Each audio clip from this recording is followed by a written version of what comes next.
Hi, my name's Mike. I'm with Loud Rumor. This is Molly with Loud Rumor, and we are here with. Kelly at P Fitness Systems. And in this video, we're going to talk about how to take a great assessment for somebody that's just starting out, hasn't maybe worked out in the program before, or hasn't really been too active before. We just kind of want to see how they progress over the course of a month. So what Kelly's going to really demonstrate is just a few things that he likes to do when people first come on board in order to see where they're at physically.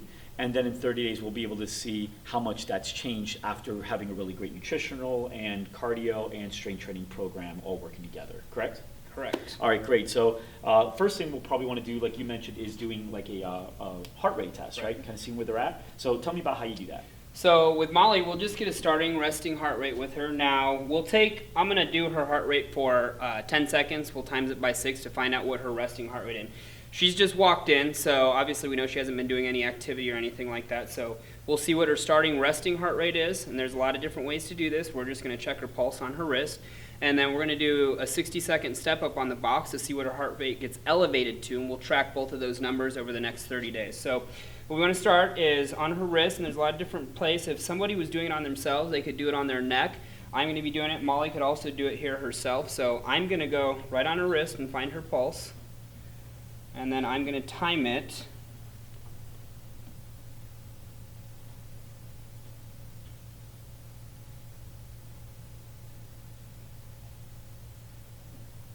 So I got 12 beats in 10 seconds.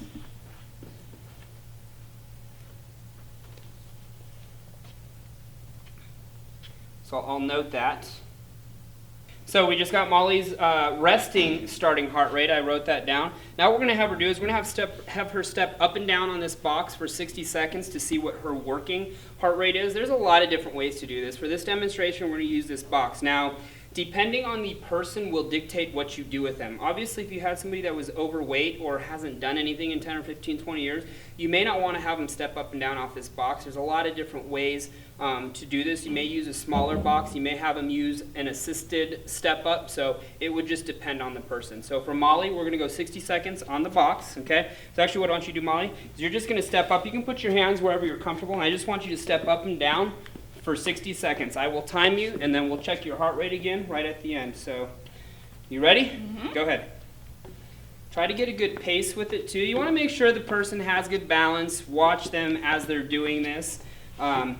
Some people have bad balance sometimes. Make sure also with a step up, something like this on a new client, make sure they don't have any knee or hip issues that need to be addressed with this also.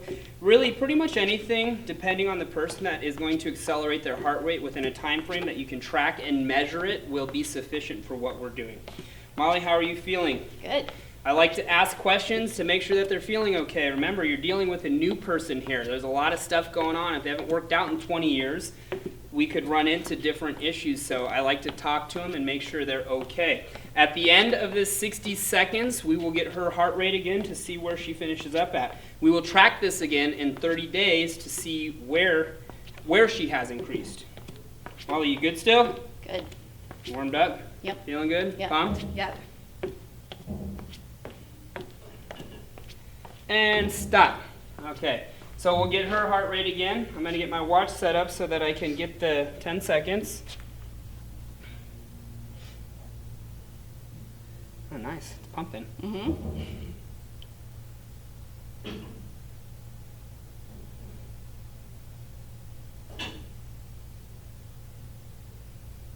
Very good. 23 beats per 10 seconds there.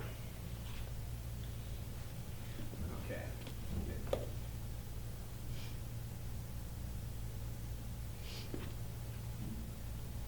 So we had her start out at 72 beats per minute resting, and we finished out at 138. So we will track this again in 30 days to see how she has progressed with her fitness program. Now, you also like to do push-ups, Right. plank, and ball squats, you Right. said as well, in the assessment. So contingent on the person, yes, we will do a couple other exercises just to kind of see where she's starting out at. So we'll do a plank. Females will do a push-up, obviously, if they can do it, and we can modify those if we need to. And then I like to do a ball squat just to kind of see where their leg strength and conditioning is at as well. Okay, so you have them do push-ups. Can Yeah. we just show Molly, just show not just the proper way to do push-ups, but also push-ups when we have to resort to going on the knees. Modified, right. Modified push-ups. So hold on Molly 1 second. So I'd want to get a mat for her to make sure that we're not on this, just on this regular rubber flooring, Okay. in case we do have to modify it for her. Obviously, male push-up strength is going to be a little bit different than female push-up strength, so if we do need to modify this, we will. Once again, you want to take into account the client that you're dealing with. Some people may not be able to do push-ups, male or female, so we want to try and make sure that we can see what she can do with this, okay? So regular push-up, we're going to have our hands right outside of shoulder width, okay? We want to keep our feet close together. Keep your body parallel to the floor. Think about your spine being parallel to the floor, okay? You want to keep the hips up. You don't want to be tucking low because it can put some strain on the low back, okay? And you want them to break down right outside of a 90-degree angle with the elbows, okay? And then push up. And we're also going to time this for 60 seconds. We're going to see how many they can do within that 60-second time frame. If we do need to modify male or female, we can drop the knees and we can continue the push-up from there, okay? So that'll be our next exercise we measure. Molly, you got that? Okay, let's see where we're at.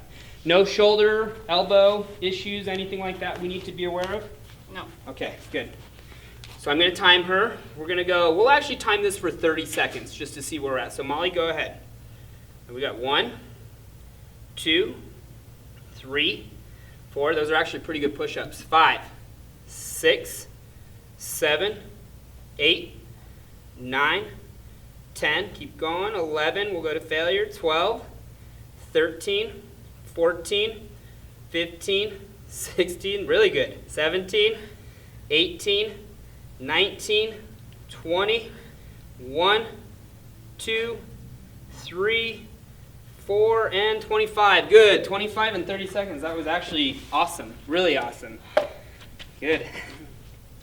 We got 25 and 30 seconds. So we will track this again in 30 days. The next one we're going to do is a plank to Now, test. Really quick, Kelly, because I've noticed other trainers I've worked with have a hard time with modified push-ups. Right. Because they want to correct their client, because a lot of times people do modified push-ups incorrectly. Right. So if Molly can actually come in and do the modified push-ups, do it a little incorrectly, I'd like you to explain to her how to adjust her hips, because If she wasn't on the push-up or into a modified if she's push-up? doing modified push-ups. So Okay. if you could do modified push-ups incorrectly, Molly, you've seen quite a few people do them incorrectly before. So do them the most common ways you've seen. And then, Kelly, if you can, how would you correct Molly's form? What would you say? What would you basically have her understand what you're wanting her to do? Okay, so for here, the main thing, these aren't too bad actually, but what I would do is keep your head and your neck neutral and nice and straight. And then you want to keep pull your hips up just a pinch, keep your core tight so that we don't have a deep arch in that spine or in through your hips. To me, that looks pretty good from there. So go ahead and keep the abs nice and tight. That's perfect. Your head and your neck stay nice and neutral. Good. That is a good modified push-up. Okay, great. So typically what I see is a lot of people have the butt in the air Right. as they're doing You want to this. think about the spine being on a string and being parallel Okay. with everything here. So if we've got parallel, we don't have a deep arch here, and we don't have the butt sticking up high, this is a good modified push-up. Great. Okay, thanks, Molly.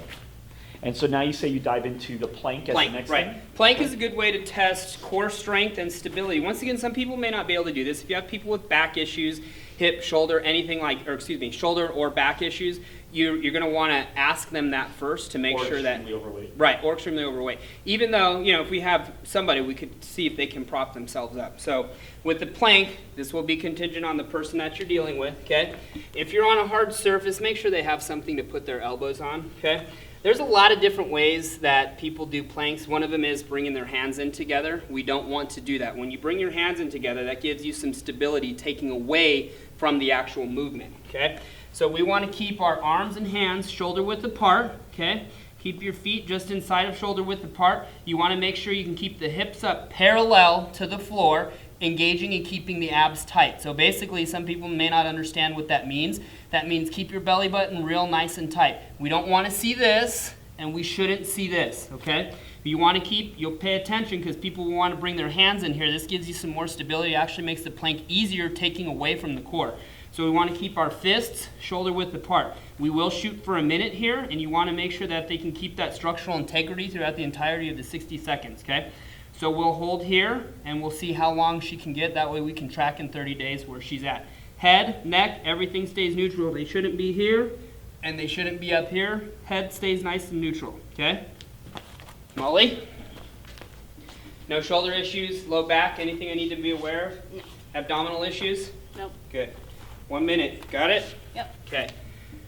Keep those hands shoulder width apart. Good. Should her feet be together, Abs or is tight. that okay? That doesn't really matter, Oh, just as honestly. long as the Yeah, hands are good. within the shoulders, Okay. within shoulder width. So they shouldn't be out real wide. So as long as she's within the shoulder width range, we're good. Okay, great. And How you just- feel, Molly? Good. Good? Core's tight, abs are tight, belly Mm-hmm. button sucked into the spine. How do you feel? Tight. Burning? Yep. Or is it easy still? Mid-range. You're at 30 seconds. How do you tell Molly to breathe here? In through the nose, out through the mouth? Does it matter? Control the breathing? Just controlled breathing. Yeah, Okay. don't hold your breath on this one. We're not exerting anything here, so there's no exhale on the exertion, anything like that, because we're just holding the positioning. So basically just keeping the breathing controlled. Okay. Good questions, Mike. How do you feel? Good. Good? You're smoking all of these tests. 5 seconds. She must have had a good trainer. And release. How was that? Good. Scale of 1 to 10, 10 being the hardest. How would you say that was? Like a 7. Okay. So, scale of 1 to 10, it was a 7 within the 60 seconds.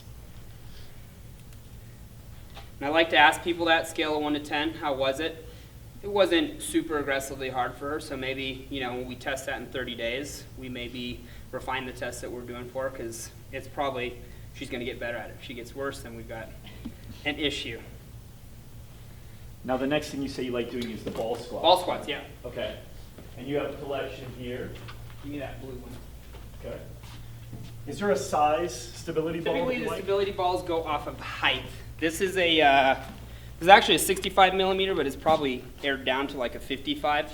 This is going to be sufficient for most people. If she was really tall, we might want to go with that bigger one, but this is a 65, but it's aired down to probably a 55, so Okay. this will be sufficient for most people. Okay. Okay, Molly, come on over here. When you do the ball squat test, the ball squat, come on here. If they don't have a ball, can they do it just their back against They the wall? could do a wall sit. A Okay. timed wall sit would be good too. This actually lets us see kind of where the conditioning, the muscle function is, because we're using the muscles more so than when you're sitting in a wall sit. So I personally like to do this. If you didn't have access to a ball, you could do a timed wall sit to check the structural integrity of the legs and the leg muscles. And you'll be able to show us what that looks Yeah, like after this? yeah. Okay. So we'll go ball squats first. Now, when you do a ball, you want to make sure that the ball is supporting the lower lumbar spine. So you actually want to make sure the ball kind of goes in the groove of the low back. That way the low back is supported. When somebody does this, you want to make sure, especially if they haven't done anything or they're new, overweight, whatever the case may be, ideally, feet need to be shoulder width apart, toes straight ahead, abs stay tight. You want to keep the body in neutral positioning, ears, shoulders, hips, all stay in alignment. Spine stays on a string, so when you go down, you're going straight down. Now, when they put their hands, they can put their hands basically wherever they want, just not on the front of their legs. I always like people to kind of put them here because it helps keep them stable. Okay, we'll go down to about a 90-degree angle with the legs, okay, and then back up. You do not want to lock the knees out, so they should be able to control it down as well as up without locking the knees out. Down, up. So for Molly, we're going to see how many she can do in 30 seconds, and we'll give a different option as far as the wall sit is concerned for 30 seconds too.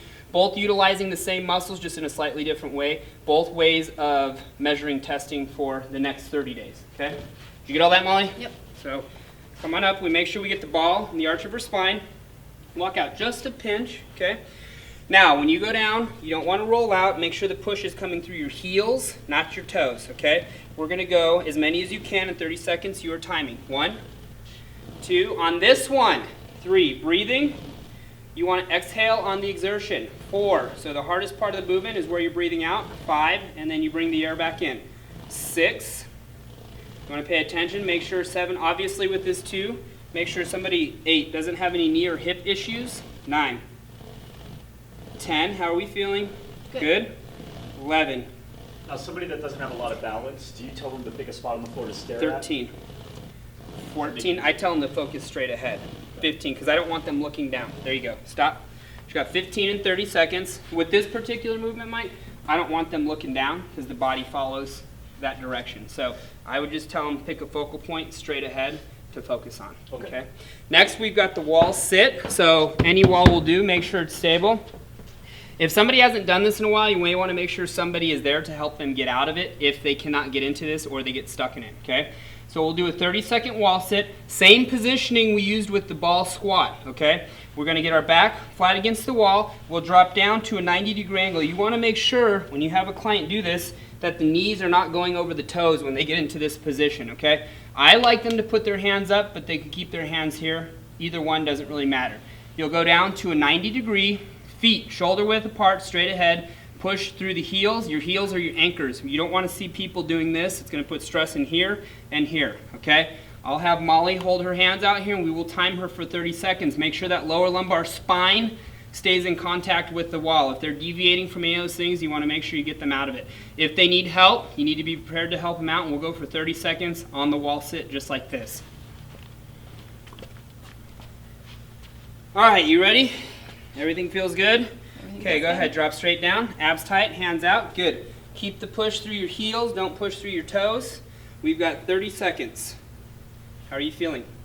Good? Good.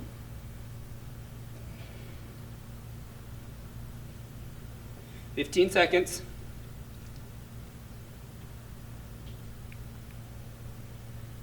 And we're still good? Mm-hmm. You look awfully calm. Starting to burn a little. Let's go 3 minutes. And Molly, that's 30 seconds. Do you need help up? You got it? Good. Good. Very good. That is the wall sit, and we did the ball squat. 2 different ways of testing to track and measure over the next 30 days. So these are the things that you'll kind of take down. You'll take down the measurements. You'll put them in a file digitally, preferably, Mhm. right?